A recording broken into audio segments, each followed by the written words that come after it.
I did then is I drank a lot of coffee over the next few days, and then every time I had to go to the bathroom, I peed on the walls. And I peed around every wall. Really? Yeah, and they just let it know that. And I was eating a lot of meat. Let you know that a really big carnivore is here. I can't tell if he's serious or not. Right now. He is serious, and it's completely an excuse. Like his wife was like, "Bradley, you've been eating nothing but cheese for 3 days." He's like, I gotta smell up that fence. Wild times. Yes. Hello, BTG. Hello. What's up, buddy? Gentlemen, it's been far too long. I've been. Cheers. You know, I'm gonna suck on this. What is that? Ibuprofen? It is. I'm gonna lay off the booze for today. I've torn the meniscus in my right knee, and no, it was actually a good thing because I was sure it was in agony. But then I went in to see the ortho, and they did the MRI and the X-rays, and they said you've torn your meniscus, and I was thrilled because I didn't think I had any meniscus left. Yeah. No, that's your peniscus. Yeah. Nice. Well, for those of you who are new, welcome to episode 114 of The Wild Times. I'm Papa P, the Spiceman, the producer. Yeah. Along with me is the Professor. Oh, hey. Mr. Peter Fitzer. How are you? Listen, it's the middle of the day. I have this cocktail, which is a vodka soda with a splash of tangerine juice. Nice. But I also have to support our sponsor, Fat Tire. Ooh. And I'm like, well, I had already poured this. I'm like, fuck it. I'll just drink both and then go back to work after. Cheers, Perfect. Mates. Yeah, Cheers. that won't curdle in your belly like old paint. And My asshole already hurts. nice. That's a separate issue. Forrest is somewhere in Australia, I believe, by now, filming a Shark Week. Filling in everyone's favorite guest, BTG, Bradley Trevor Grieve, the Tasmanian Grizzly. How are you, man? Mate, aka the Brofessional. I'm good. I've got some travel tips for Forrest we can get to later if he's over in Western Australia, I hear. I've been great. As I said, I buggered my knee, and I got the good news that after 7 knee surgeries, I actually have meniscus left. And I was off air. I was telling Retep, aka the Polish sausage with a mouthful of pubic hair, aka No, I was Polish. the penis tip that looks like crying Gary Busey. And I said to him that it reminded me of the time that I caught chlamydia from a koala that urinated in my face. And I'm a Polish penis tip. because it at the time I was reluctantly single and, romantically dislocated and therefore involuntarily celibate. And my eye just looked horrendous, and it spread to the other eye, and it just looked like I just had some hideous disease. And when I finally got a report back from the ophthalmologist, said, "You've got chlamydia," I remember my actual response was, "Oh, I wish," and he was shocked, and I had to explain that it couldn't be because I've had 0 sexual encounters in the recent era. And then we tracked it down. We found out it was a particular baby koala at a zoological facility that had peed in my face, and I had to call them. The calls of shame. Oh, by the way, I'm sure they're like, yeah, that's how you got it. Sure, yeah. Yeah, we're gonna treat it for chlamydia. No problem. And the good, I saved their life. As you know, the chlamydia is not a big deal. Fitz has been living with it forever. Yeah. What? A lot of times. So, but in a koala, it's often fatal. And so I let them know. They tested them. All the koalas apparently had it, which is not surprising. They're social enough. They're all in the same couple of trees, and they were able to treat them. But interesting. That's how I saved a koala's life. You're welcome. Wait, so you said you got peed on by a koala, but you fucked one with your face, right? During intercourse, I receive urine in my eyes. That's right. It's a classic, novice error. No, it was interesting. I was reaching up to pat it, and it just peed straight down, and I peed straight down in my eye. And of course, the diet of pure eucalyptus leaves meant that the concentrated eucalyptus oil in the urine was incredibly painful, and everybody laughed, as you would. Yeah, and I was 100%. trying to keep cool, so I just kind of walked over to there was a drinking fountain on the other side of the property, and I just splashed my face, cleaned it up, and I blinked a little bit and got on with it. And because I was taking some VIPs around that were going to give money to the conservation program, and I just wanted to be cool about it, and I didn't think much of it. We were in a business where we get urine in our eyes and fecal and other matters in our eyes from time to time. I've told the stories of the bat semen in my ears. This is not the worst thing that's happened to me. And then it just started to turn. By the time I got back to the hotel, it was pink, and then the next day it was a virulent red. Looked like a snooker ball covered in mayonnaise, and Jesus! And it just got worse from there. But the funny thing is, I had a whole bunch of appointments, and so I had to fly from city to city. And it wasn't until I got actually where Forrest is now, Western Australia, that I could see an ophthalmologist who found out what the problem is. So by then, several days had passed, and it was really impressive. What was funny is during a couple of media events that I did at that time, including a fundraiser for painted dogs, no one ever asked me about it. Everyone just assumed that I was drunk /stoned /dying, and they were cool. And they were cool with it. Yeah. It's a real cool thing, by the way. So I was talking to Bradley about something else last week, a couple days ago, actually. So I just moved into this new house. It is fucking Coyote Central, man. There's coyotes everywhere. And we showed on the podcast, maybe a few podcasts ago, that clip of that coyote grabbing the kid. Oh, yeah. The little girl. And then the dad kind of scares it off. Yeah. So that's like right up the street, right? It's the neighborhood I live in now. Yeah. BTG was saying he's got a major coyote situation in his yard going on. Yeah, we do. Really? It's terrifying because I have two little kids, as you know, a baby and a toddler. And we have 6-foot wall around the backyard, and it's fully fenced off. So in some places it's even taller than that. And, it's covered in plants and vines, and these roses are quite spiky. So you kind of feel fairly secure when you're ensconced within it. And you go, it's not the secret garden, but it has a certain sense of, isolation and privacy. And then not that long ago, I was, where I am now in my study writing my books, and I get this frantic call from our little one's nanny, and I come rushing downstairs, and coyote just jumped the fence and is just chilling in a yard. And I didn't mind the fact that he was trying to dig up some gophers, which were trashing my lawn. I thought, have at it. But no, terrifying, because these are potential child killers and certainly child maulers. You couldn't take it. A dog that size couldn't take a baby over the fence, but they could certainly kill it and maim it. And so, I did what anyone would do. I grabbed my hatchet. I had no idea, dude. I had no idea, because I've always thought that a 6-foot fence, which is what I have. Yeah. Look at this. No problem. Goodness. Easy. That looks pretty close to 6 feet too, doesn't it? Yeah. It's on the roof. Yeah, like a cat. Dude, like a cat. Crazy. And these things are just opportunistic hunters. Now this is equally bad. So the angle of the sun there tells you that it's sort of later in the day there. But the point is, it's still in broad daylight. And in my experience, whenever you see a predator of any kind in broad daylight, it's usually desperate. So, coyotes generally crepuscular hunters. They get out early light, mostly just around sunset and a little bit later. But when you get them out like this, they're a bit desperate. And so, we managed to chase it off. It bounced away. But now we don't let the kids out without they're supervised. We have some neighbors. We have a sort of a religious property thing, and it's not very well regulated, and they're not pretty good with their trash.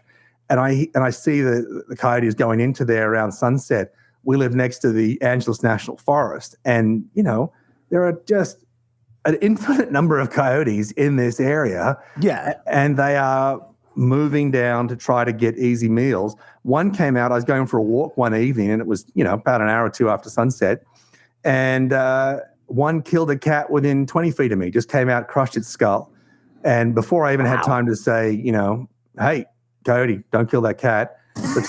Let's talk it over. Like that. That's how I talk to them. It just came out, killed the cat, and buggered off. It was just shocking. Right? Did it take the cat with it to eat? No, it dropped the cat, and we started chasing. The cat was looking pretty ordinary. One eyeball was popped out. It was still barely alive, and the owner came out screaming, and then she wanted help, and I said, there's not a lot of repair we can. This cat head is pretty much unserviceable. And then her neighbor came out to help. And he started beating its skull with a giant maglite flashlight. To put it out of its misery? Yeah. And I'm like, wow. I'm like, there's probably a better way to do this, just quietly. And this is a nightmare. Finished it off, put it in a trash can. And she said she was too upset to look at it. and she just abandoned a pet to the bin. So, I don't know. What a happy story. Yeah. And that's why I love Los Angeles. What if she had just kind of like come out and was like, what happened? Oh, it was Fluffy. I fucking hated that cat. I prayed for this. I prayed for this. Yeah. Anyway, one of the things you can look for if you're not sure is go outside your house around twilight and listen. And if you hear the yipping start to build, that's called a pep talk. A lot of wild dogs do that. Coyotes are not usually pack hunters, but in desperate times they'll get together and they'll both try to maximize their killing power, but they'll also be looking to steal snacks off some other dog that gets there first.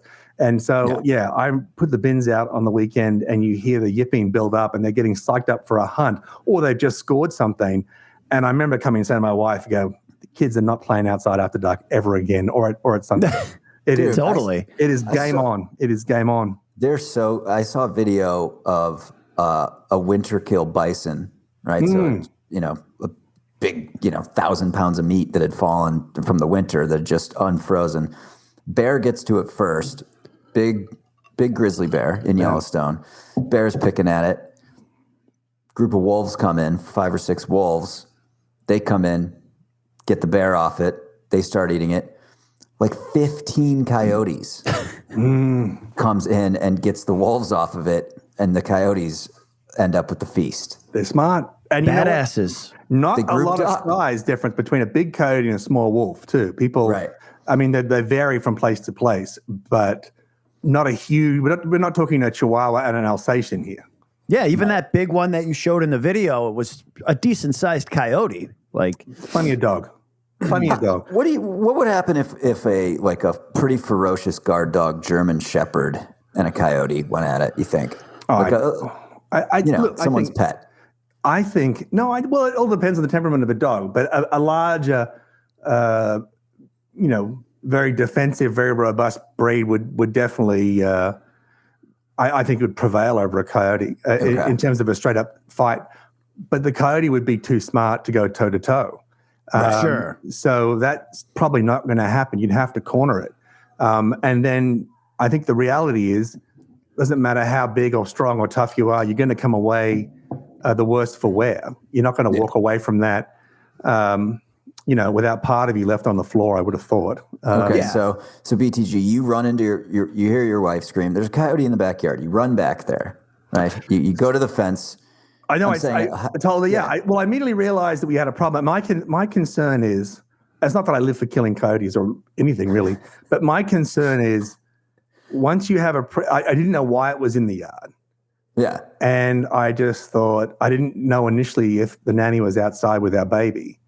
And so I was very concerned. But the larger issue was you never want to see a predator get habituated to a space where you are vulnerable. You never want to say, oh, yeah, it's totally fine that you come and hang out here. That's the kind of habituated wildlife that ends up killing people. Like Grizzly Man. That's like what Grizzly Man was, the movie with that guy. It's a little bit the reverse of that. It's what we have. True. It's what we have in. So, for example, in Angoon, where DeLuca and I filmed Fear Island. Oh yeah. So is that on Cinemax late night? Yeah, for sure. Definitely softcore porn. Yeah, it is. It's got a great soundtrack. A lot of Hammond organ. Bow chicka bow wow. In Angoon, there was an issue, and they still haven't fully fenced off the garbage dump. And there's only 2 miles of road on the entire island, and it goes basically from the village to the ferry port, and then the garbage dump's roughly halfway along. There's always a number of sick, young orphan bears and whatever that make their way into the garbage dump looking for snacks. And remember, people do a lot of hunting of deer there. They do a lot of fishing. So there's usually a fair bit of protein waste that's there to be eaten. What happens is the bears become habituated to it. They eat a lot of other crap that they shouldn't. And eating Domino's leftovers and Cheetos and stuff like that, right? From our production. Yeah. Yeah, exactly. I remember we're in the middle of it. We had like one day off. And I got to say, half the village was down with this super flu, which I had. I went down, I forget who was it. Justin had a really nice bottle of scotch. I went down and got a coffee mug full of whiskey and some antibiotics from the medic and went back to bed. I come back and Pat has flown in Domino's from the mainland. That's right, baby. It was the best meal I'd tasted in weeks. Got to keep morale up. That's his job. 10 consecutive days of salmon downpour. So, 13, 14-hour days in just downpour rain and cold, then salmon, and eating salmon every night. Every night, yeah. For the off day, we flew them in. Dude, it was like $30, the delivery fee for a guy to get in a plane. Maybe it was 50. It was not bad. No, it's cheaper than LA, but it's cheaper than Uber Eats. It was almost a magical thing. I mean, I'm not like a super religious guy, but I could imagine, the Sermon on the Mount and the loaves and fishes not quite measuring up to the experience I had with that Domino's off a seaplane. It was a beautiful moment. So good. God, your asshole must have been hurting. You had Domino's, whiskey with coffee, and a super flu. Yeah, I was good to go the next day. It cured me. It was like the water of Lords. I was just ready to go. So what happens is these bears get habituated, and then of course, the fishing, the hunting season end, and there's not much in there, and then they go and they start looking for something to eat, and now they're used to people, and that's when dogs and kids get taken. And that's the situation we had with the coyote. I didn't want it to come from the yard, so I went out there to sort of part its head from its shoulders, Highlander style. It just made me look stupid. It was over the fence and gone. And there's just a heavy-set man breathing at a wall. Holding an axe. Exactly. You got to chase it off, though, man. Well, I mean, immediately I would chase off. Well, what I did then is I drank a lot of coffee over the next few days, and then every time I had to go to the bathroom, I peed on the walls. I peed around every wall. Really? Yeah. And then just let it know that, and I was eating a lot of meat. Let you know that a really big carnivore is here. I can't tell if he's serious or not. No, he is serious, and it's completely an excuse. Like his wife was like, Bradley, you've been eating nothing but cheese for 3 days. He's like, I gotta smell up that fence. Yeah. And I'm not saying that's the only reason why they haven't come back, or indeed any other wildlife ever. But I mean, actually, it has worn off because the raccoons have come back to steal our drain covers again. I don't know what they do with them. It's some sort of bizarre conspiracy. They're collectors. Kind of like a constant battle between you and the animals out there, Dude, isn't it's it? crazy, man. Just the difference from here to my last neighborhood. It's just I have a ton of gophers. Really? Coyotes running down the middle of the street at I heard night. there's a big earthworm problem out near you. Unbelievable. What? What's going on? It rains and there's like thousands of earthworms all over everywhere. They're drowning. They got to come out. That's why the birds are going crazy. These birds are so fat and happy right now. They're just It's true. They can't even get off the ground. Circling. There's just crows. I'm like, am I in a fucking movie? It's like insane and scary because it's gray out and it never is here. And there's tons of crows. I'm like, where are all these crows coming from? Dude, the other night, so it was raining and sitting there, got the TV on, getting ready to go to bed. I see an earthworm come in to the house from this tiny little gap that, I've lived here for 2 weeks. I didn't know was there. This tiny little gap in the door. Then another one starts coming in. Oh. Like, what is going on? So I go out with the flashlight. They're hoarding in. It looks like, when you get on the chairlift and people are coming from all directions. That's the obvious They're trying comparison. to come into the house. Earthworm invasion, mate. Dude, and so, at this point, I'm like, I don't know what. They're not coming in the house. I don't have any caulk He got available. his gun out, started shooting at him. You could I did fry them something up. even more dastardly. You could fry them up. You could. They taste should okay. I? Well, I salted them up. You could. You leave them. You leave them in a dish of fresh water, just like snails. You leave them in fresh water, and for a day or so. Don't drown them because, of course, they breathe in part through their skin and they'll die, which is why they're coming to the surface. But just a little bit, and they'll excrete all the gunk that's in their gut, and then they're perfectly reasonable protein at that point once they've excreted all the crap. Did you guys hear about these? So that's what you would have done? You would have eaten them? No, I'm just saying. Okay. But I've never had that many trying to come into my house. I'm just saying you were an exceptional battalion. You were in an exceptional circumstance where you had a protein-rich environment at your door. That's unusual. Yeah. Hey guys, if you're enjoying, one more time.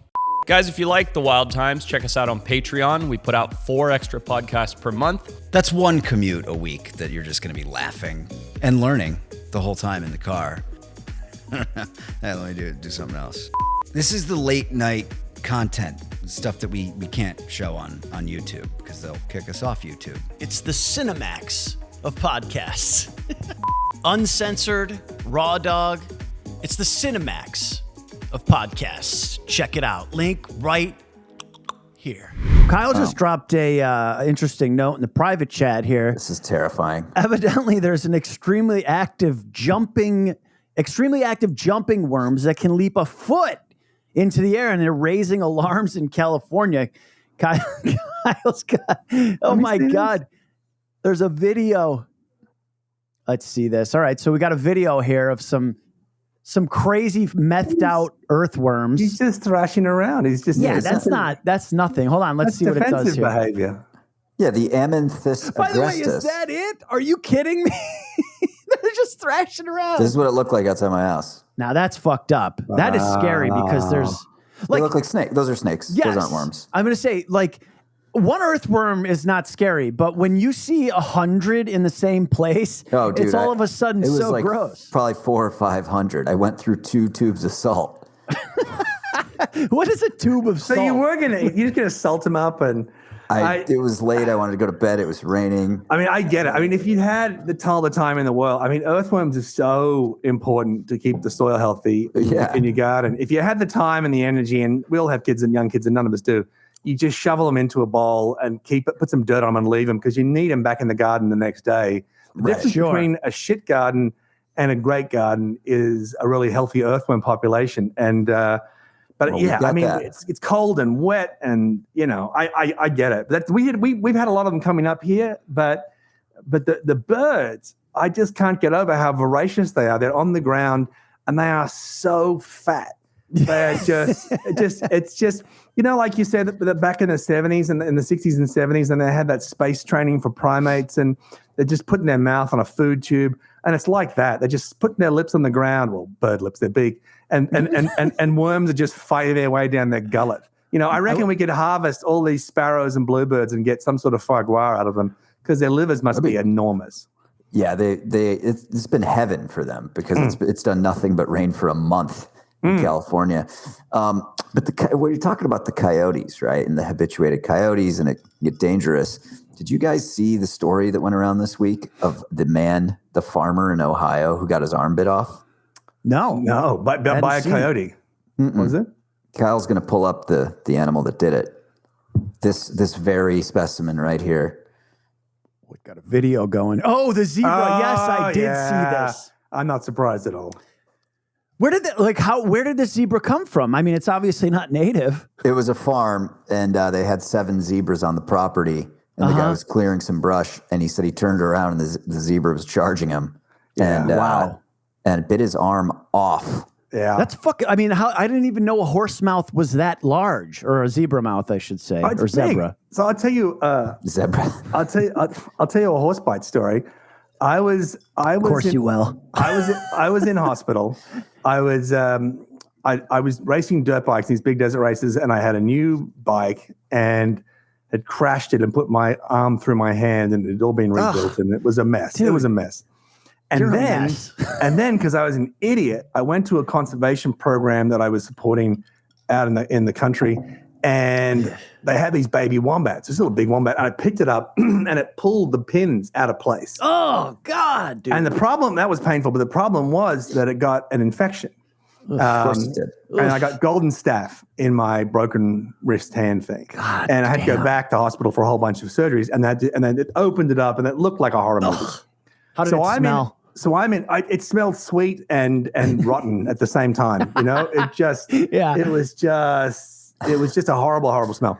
Anyway, so I'm doing hand rehab with this guy, and when they make a lot of movies in Australia at the Fox Studios lot, it's particularly good for all the green screen movies, and your Matrix and whatever was the first big movie to be made there, and a whole bunch ever since.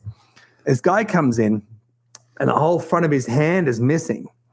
And it's all been reattached. And it looked like someone had just cut it off with a blunt chainsaw. It was a really ugly thing. And he had the same hand surgeon and the same tendon surgeon that I'd had. That's how we were together. And we did hand rehab together every day, which is not as sexual as that sounded. No, it definitely does. But it's a lot of stupid exercises, moving squash balls over your finger, and they give us like a big jar of buttons, and there'd be like all blue buttons and one red button. You have to use your fingers to get the red button. It was not very. You didn't feel great about it. Anyway, I asked him what happened, and it turns out that he is a horse trainer, and he works at the studios, and he does all the horses for these movies, and they had a stallion, which you never see on a movie normally, an actual full stallion. It's almost always a mare or a gelding. And he worked with it for years. So he had this big stallion, looked impressive, and he was just brushing its muzzle, keeping it calm, waiting for the shot to go for action. Turns his head to look at the director, and as he does, it just boom and bit off thumb and index finger, middle finger, ring finger. Anyway, he was definitely recovering function because they got into the hospital. Luckily, the hospital was 15 minutes away from the studio, and they were able to start repairing the nerve straight away. But I'm just saying it's got to be, and obviously in our line of business, I've seen a lot of bad animal bites. That was by far the worst I have seen close up. According to equinegelf.com, the jaw strength of a horse is more than twice the bite force of a pit bull.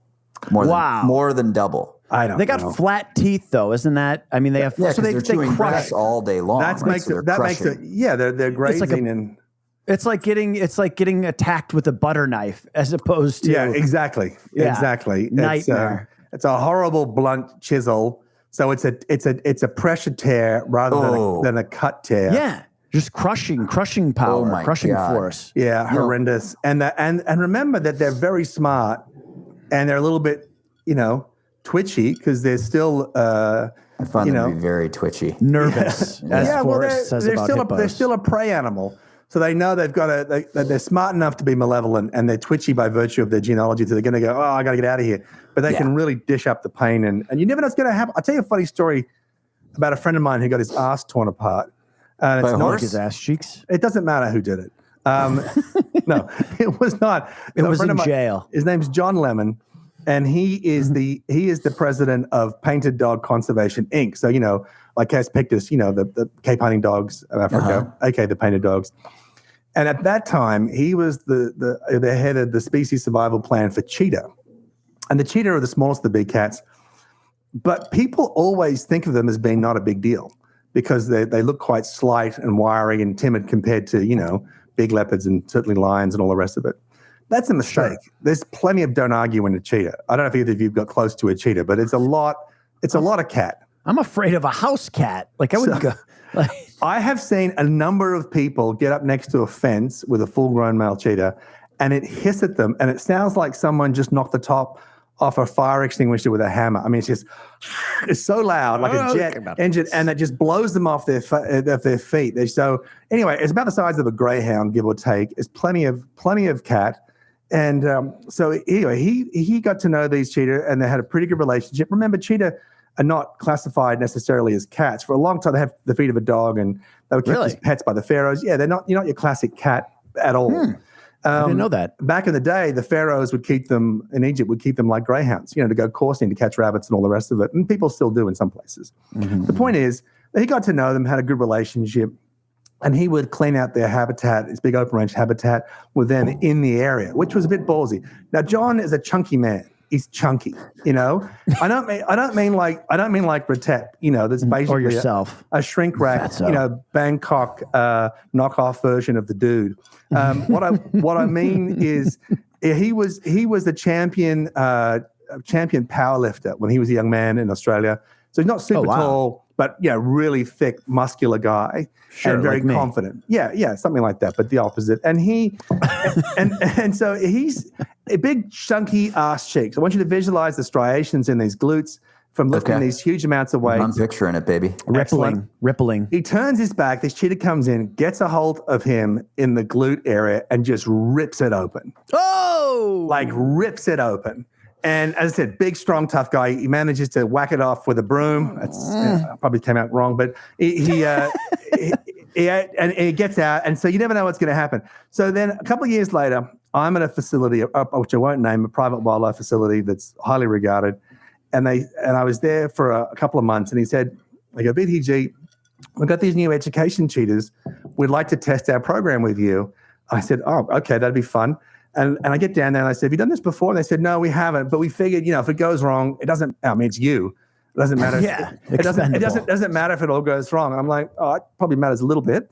Anyway. 140 pound cat. Yeah. Yeah. Anyway, so there's two of them sitting on this table and they're wearing these harnesses, but no muzzles. And I'm doing the exercise with them and listening to the presentation. I'm patting them when they tell me to pat them. We call it stooging, when you're an expert pretending to be a novice in order for the teachers to go through their exercises. Anyway, and all of a sudden, this moth, and it was daytime, got disturbed. A big, fat, fluffy moth comes flying over, wandering around. And the cheetah, they're so highly attuned, they just spotted it. They weren't too upset.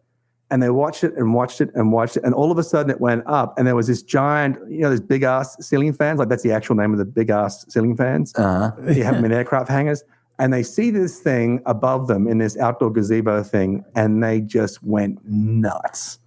Wow. And that was it. We were all sort of getting clear and, it was just like, were they tied down? I know they had harnesses on, but were they No, they were just holding these leashes and they went crazy. And so it was just all hands on deck and there was no, we couldn't get them in the crate. We had to drag them and push them into the front seat of a truck.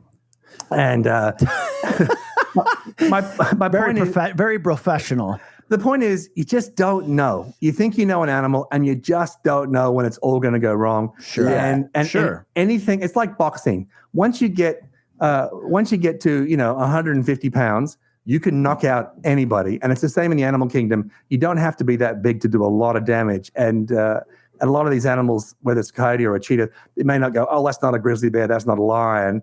They can put you to the sword very quickly if it all goes wrong. Dude, that's why I stay inside most of the time. Yeah, I'm getting to know my new neighbor's dog a little bit because we share this fence and the two dogs bark at each other, and so they met for the first time. It's a big, strong Doberman. But they're cool. He's cool with dogs, but he gets twitchy around people. So I'm trying to that's great. Yeah, exactly. So he's fine with your dog, but not with your baby. Exactly. Yeah. No, hates 2-year-olds. Brilliant. But I did see this in the news. This was this week. Labrador Retrievers, right? They've been the number one dog in America for, I think it's like an insane amount of years. Wow. Let's see. 31 straight years, Labrador Retriever has been the number one dog breed. They're generally a very nice dog, generally. Love them. Well, they've been overtaken. Oh. There's a new number one dog. I heard this. It's the loaf of bread with a face. Yeah, no, that's the right. pug? No, French Bulldog is now the number one dog in the U.S. It wasn't even in the top 100 just 20 years ago. It's taken off. Well, I see so many. Here's the deal. They're goddamn it's like 21-year-old influencer chicks out here in LA. Every single one of them has this dog. It's a good-looking dog. It's good for an apartment. It's basically great dog. It's basically you want to have a cat, but you still have some self-respect. You get they're so great. They're so fun. They're a beautiful-looking thing. They're athletic enough to have a laugh, but not the to puppy force so you to fucking do a cute. lot. Oh my God. Mr. T chains, actually literally 2 chains. But so what I've never spent time with one. I'm assuming it's more athletic than a pug, right? It's more athletic than a pug. They're stockier. For the way they look, they're insanely fast, but they're lap dogs, right? Yeah. They want to sleep in bed with you, get under the covers. They're cute. They're good friends. They're on the dumber side for dogs. So, and when you say dumber, you mean you can't train them to do much, or they? You definitely can't train them to do much, and they're very, very stubborn. Like you could have a perfectly trained French Bulldog that'll just, if it wants to, it'll just take a piss on the rug because that's just what it wants to do. Perfect. That's the kind of dog I want. I can't believe it overtook fucking. What is that? Yeah. What does that? Retriever. What does that say about America? That a less energetic, less intelligent dog is now the more popular choice. Right. I just told you. Maybe people have less time. Yeah. Nah, it's people have. It's the influencers, man. It's the younger generation's dog. So basically, our listeners today. No. I mean, Pretty these are people who are outdoorsy people. These are That's true. people. I guarantee you, if we took a poll of our listeners, this French bulldog or English bulldog. Most of our listeners have like pet owls. That's what I'm saying. Really? That's what I'm saying. That's our people. I love that. I love that. BTG. That's right. I got a question. You said earlier in the podcast that you had some tips for Forrest, who's missing. Yes. I feel like we should at least mention his name, even though I don't really like him that much. What are your Western Australia Western tips? Australia. He's out there. Look, I've had a variety of experiences in Western Australia, some good, some bad. I remember riding a camel with a sunburned ass, and that was bad. It sounds terrible. That was up in Broome, which was a very interesting place for a lot of dark history reasons, but the Pearl Coast. But look, what I would say is I believe that Forrest is in the west-southwest, around the Exmouth region, which is fabulous. People go there primarily. Ningaloo Reef is the famous reef there. It's a very famous area for whale shark migration. I don't know if he's going to see any this time of year. I'll have to check. March. Yeah, March is a good time to see whale sharks, actually. But then you have Ningaloo Reef, a lot of elkhorn coral. It's quite beautiful. But I was going to say the other place there, that some of the largest golf ball coral I've ever seen. I'm talking 12, 20 feet golf ball coral. It looks like, the giant sphere at Disney World. Yeah. I forget. It's a little bit like that. But anyway, amazing golf ball coral. Oh, there's one Kyle just pulled up.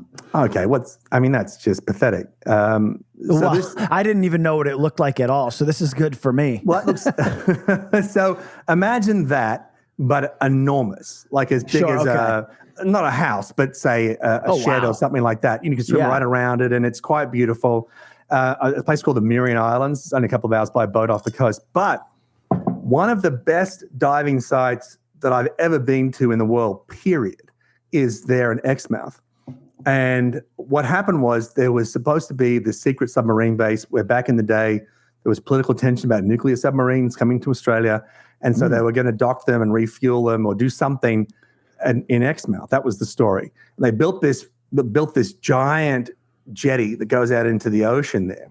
Then there was a massive cyclone, and it just absolutely destroyed it with these huge waves, and it just fell to the bottom of the sea.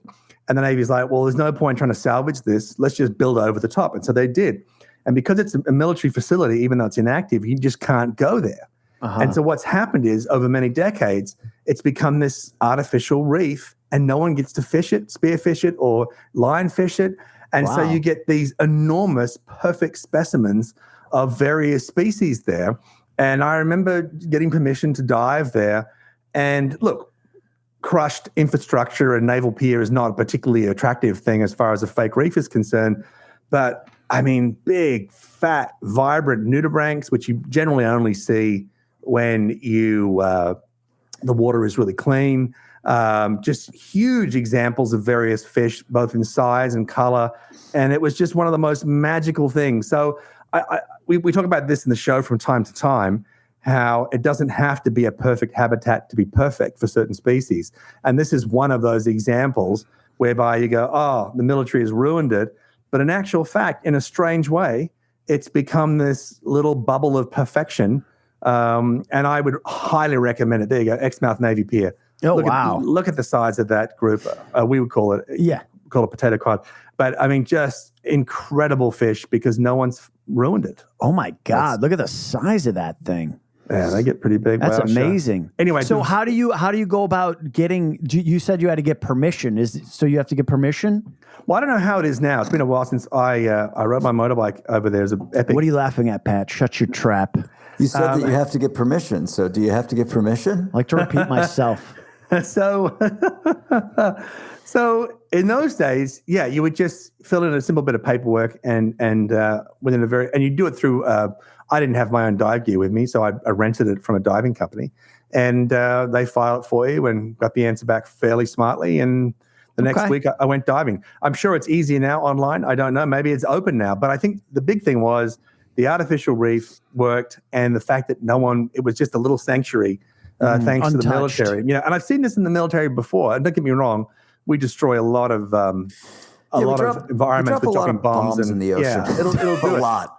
But, you know, the area that isn't bombed within the bombing range is usually a haven for species because no one wants to. I remember, people would wake up and there'd be a bomb under their sleeping bag because a lot of stuff doesn't go off, you know? Yeah. I think Forrest is in maybe Ningaloo.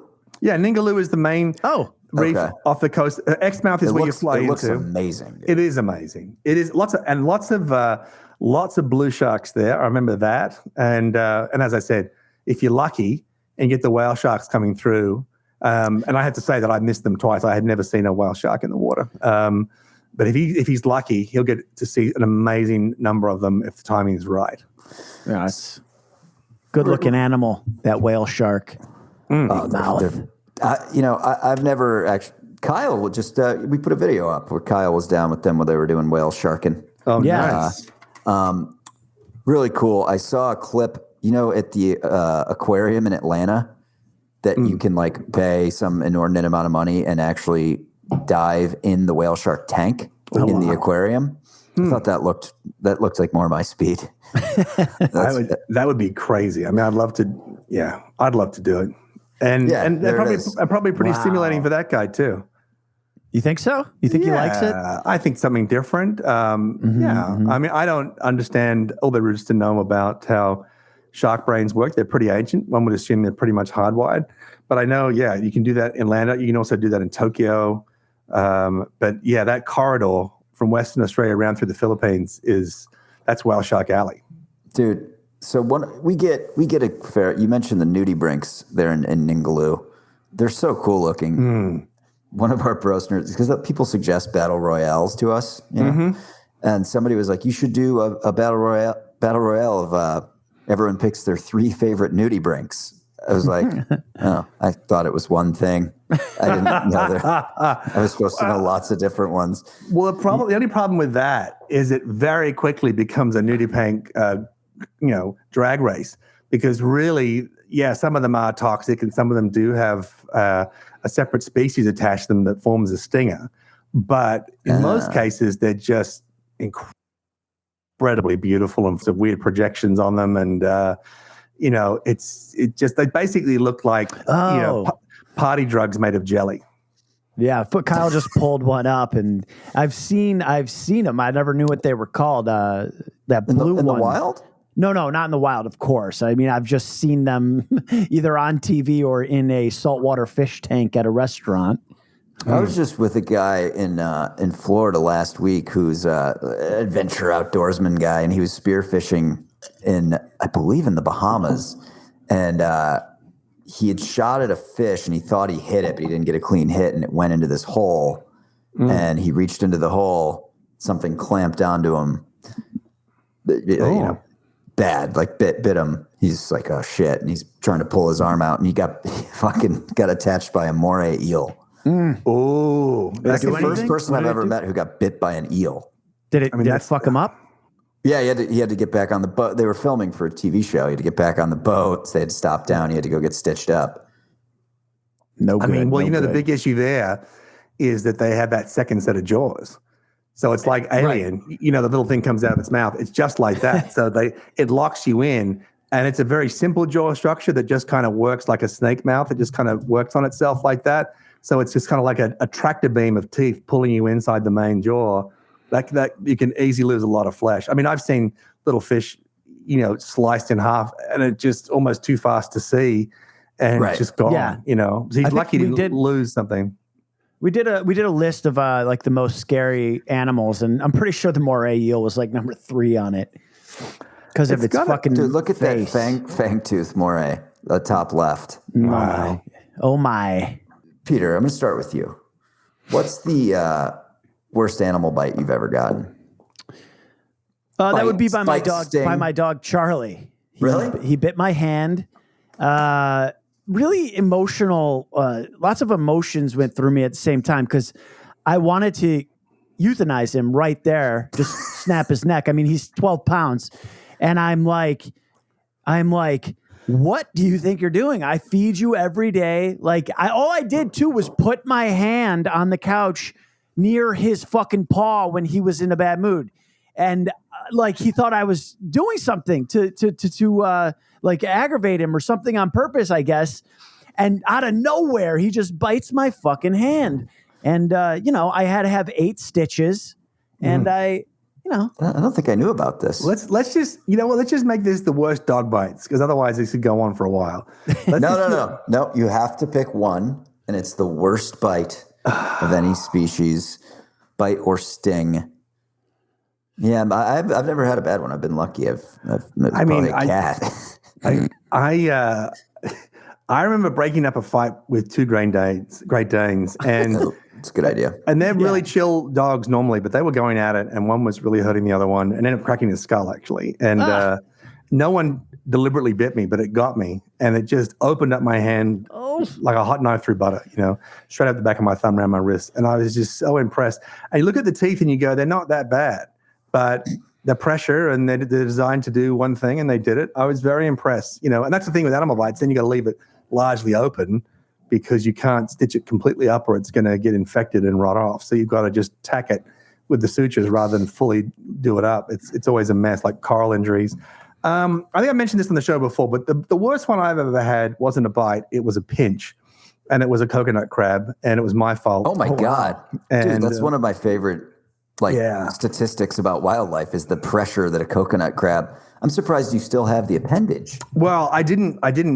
Unlike Fitz, my urge was not to insert any part of my person into the coconut crab's person. But now the one I had was nowhere near as big as that one at the top. It was bigger than the one at the bottom right, and it was quite dark. And we were sort of joking and referred to it as kind of boogeyman, because it comes out after dark. We refer to it as the black hand. And it's kind of this joke.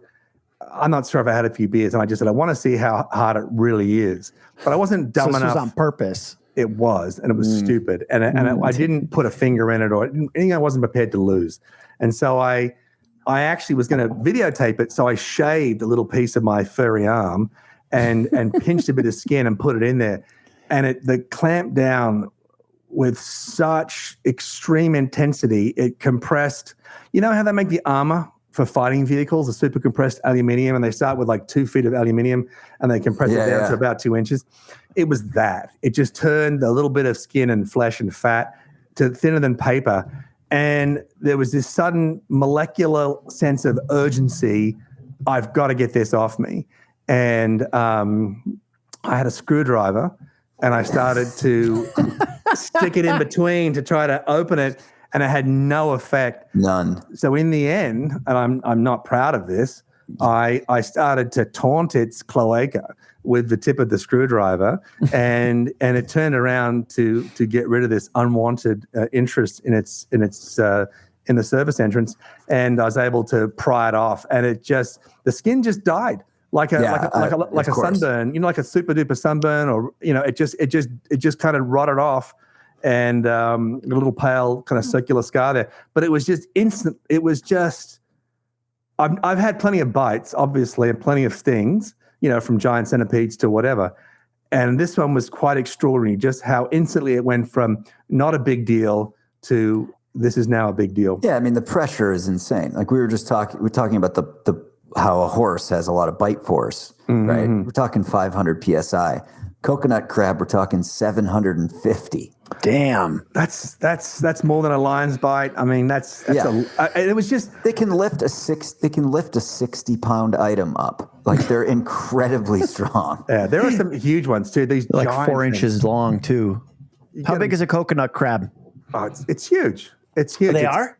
They can be. They the one that I'm talking about was a body about so big, pinches about so big, a decent size, but they can get 4 times that big easily. And I've seen them hanging on to a garbage can, a trash can, where they're wrapped around the whole trash can and just pulling it over. And there you go. There's one right there. Look at the dude. I can't fucking believe you let one of these things pinch you. You are. You know what? I didn't want to die not knowing. I didn't want to. And now I know it's not overhyped. Because people talk about turtles and stuff like that, and you put a pencil into a snapping turtle's mouth, and 90% of the time they can't break it, and you go, okay, that's overhyped. And I can tell you now. Don't do that. P.S. Don't do that, listeners. Yeah, don't do it. But I'm just saying, and don't get me wrong. You get a big alligator snapping turtle, it'll break the pencil. It'll break a. Yeah, I've seen a snapping turtle break a fucking broomstick. I don't know what you're talking about. I'm just saying a lot of it's overhyped, and we come from a business where there is a certain stratum of wildlife show, and we're all part of it at certain times, where we overhype some of these capabilities. But I can tell you from personal experience that the coconut crab's crushing power is legit. Imagine this scenario. You're excited. You went to the store. You've laid out a nice charcuterie. You decide you're going to take the family. Making me hungry. Yeah, you're going to take the family for a lovely picnic. You have a nice bottle of, white wine, chilled. Yeah, Chardonnay. Yeah. And then this happens. This is what happens. A group of coconut crabs, let's call it 25 of them, each the size of a medium-sized dog, crashes the picnic. I mean, how is this even possible? Brilliant. Kyle's brought up evidently. Is this Australia or somewhere in the? Yeah, brilliant. A full story of somebody's picnic being crashed by these coconut crabs, and they're really they just came. Did you see that one where it snaps the guy's golf club? Yeah. So how fast do these things move? Not fast, but he was trying to push it away, and it got a hold. And once it got a hold, that's it. And he had those beautiful, carbon fiber shafts on his driver, and that's I haven't bought golf clubs for a long time, but I'm going to say it's at least a couple $100. And it just no, and that's it. It's gone, and now he's got no driver. Good. I don't know how he's going to get home. And the problem you have with these giant coconut crabs, it's like the stingray problem. What do you grab onto? I mean, there is a way to do it, but when they're everywhere, it's just not an easy thing to get a grip of, because there's about 10% of the surface area where it can't get you, and 90% where you're probably going to get got. So it's not an easy thing to deal with. It's the ultimate hot potato. That's what Forrest always says about trying to handle a mustelid. He's like, it's just they're impossible to handle because they can get you no matter where you're holding it. It's like a baby. It's like an 8-month-old boy. Impossible to handle. You cannot keep them still. They will never sit still. I know my daughter was fairly easy to change. My son, it's like trying to gift wrap a Wolverine. It takes two of us now. It can't be done. It can't be done. He's just like, nope. Like, you're trying all these different strategies. All I'm saying is, and I know nobody gives a shit about our babies, but they're fucking animals. Baby boys are literally fucking just like any wild animal you encounter in the wild.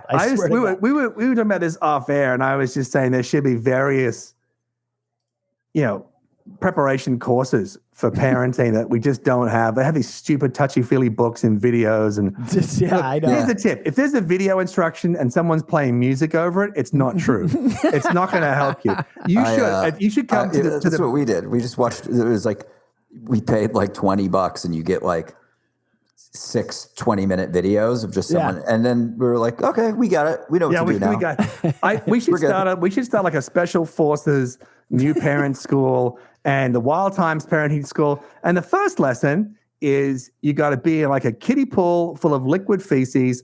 And you do. You have to somehow wrap a ferret in plastic wrap. Cellophane. And if you don't succeed, you got to stay in that pool of liquid feces until you've wrapped that ferret, and then it's like, okay, you can put a diaper on a baby, and then you've got to push, I don't know, a gallon of pulpy fruit into like the mouth of a shrew. Yeah. And not spill any. And by the way, you have to be playing like a baby screaming over a loudspeaker while doing that. And you don't start this until 3 days of no sleep. That's when that's when it stops. That's just the warm-up. It sounds worse than the SEALs training, by the way. It's how we arrested Manuel Noriega. We were just like, literally, they just blasted Guns N' Roses songs on repeat over speakers until he came out. Yeah, it's the same with the baby crying. That was how they did it. Didn't they? Oh, Noriega. I was thinking of Escobar. They killed him. I just thought, they killed him with Guns N' Roses. But no, Escobar, Nicaragua. Yeah, he was holed up inside a church. And they just put giant speakers out and used audio torture. And he came out. He was like, all right, enough. Turn it off, please. Enough. And that was when Axl Rose was really, he was chiseled god, and now Oh, he's I a will beautiful say, specimen. I will say, I saw him like 7 years ago when they played at Dodger Stadium. Still got the pipes. Still hits all the notes, boy. I'm always you gotta respect that. I'm always impressed, but you know, there's like bands like Mumford and Sons is one, for example, or like there's bands where when this person turns like 45 or 50, there's no way they can sing like Mariah Carey. There's no way she's going to be able to sing like that as she gets older, And then that Guns N' Roses is definitely that he's that guy, and yet he's like 55, obese, and can still sing that Still way. crushes it. He can still breathe that way. Ozzy Osbourne, Meatloaf, Oh my until God. rest his soul. But it's people who've got it, but they maintain their instrument. You got to respect that. Definitely. I would like to think that we will continue to flourish with the kind of Technicolor inanity. I mean, people listen to this show and it's just logic and That tells you a insight lot. just disappears up its own asshole. And it's like, that's the beauty of it. Well, I think people love the show. They should. From what I love the show. The 10 people that have contacted me about it. And Dozens. kind of have an announcement. Well, let's tee it up. Let's tee it up. Big announcement. We should have teed it up at the beginning of the podcast if we were any kind of fucking people who know This what they were doing. This is the first announcement. There'll Okay. probably be another one So when Forrest if gets you've back. listened, like Forrest always says, to this point in the podcast, Big announcement. We've got a new podcast coming out on the Wild Times Network. You'll be able to find it right here on this YouTube. It's going to have its own, right? It's going to have its own audio channel, right, Peter? yeah, it's For gonna be its audio own. listeners? Well, no, yeah, we'll get it sorted. Yeah, it'll be good for them. A new right. podcast called Semi-Indestructible with Bradley Trevor Grieve. BTG. That's right. That's right. He's been working on this thing. We asked him 3 years ago. He's been on it for 3 years. I think we're finally going to get an episode rolling. I will say Day and he's night. put more work into prepping his first 4 episodes than we have in our 114. So tell us about, what are you going to do? What's it going to be? What's the format going to be? Well, it is definitely going to be part of the Wild Times family. So if you like this show, then you'll enjoy what we're going to do in Semi-Indestructible. Basically, it's a recipe for adventure gluttony. It's going to be a series of stories and adventures and stuff that I love. I'm going to give some advice on how to do some of the things that have almost killed me. I love that part. And to share some of the people who I find inspiring, and also just introduce you to the kind of inanity, the kind of glorious strangeness, the sense of injurious wonder that is the wild world that is, I've been addicted to since, I got my the first chlamydia in your eye stories. Yeah. That's the ticket. That's the cost of entry. If you don't get some sort of urinary / eye infection from listening to this show, then I'm not doing my job. Fact. Yeah, I love it. And I think that's something that people are really going to like is like here's how you can go do this stuff, right? Because it's one thing just to be like, here's a crazy story about a time I was in the Amazon or training to be an astronaut in Russia. Right. But here's how you can do it, which I think is going to be people are going to love. Yeah, I think of me as basically your own personal liability / mentor who can explain to you. Look, I've been around, I've seen a lot of stuff, done a lot of things, got the X-rays to prove it. I'd like to share with you the things that I have loved the most about my life and death so far, the things that I hope to do, how I plan to do them. But one of the things that I've learned is that there's a very simple life choice to be made. First of all, you got to embrace death.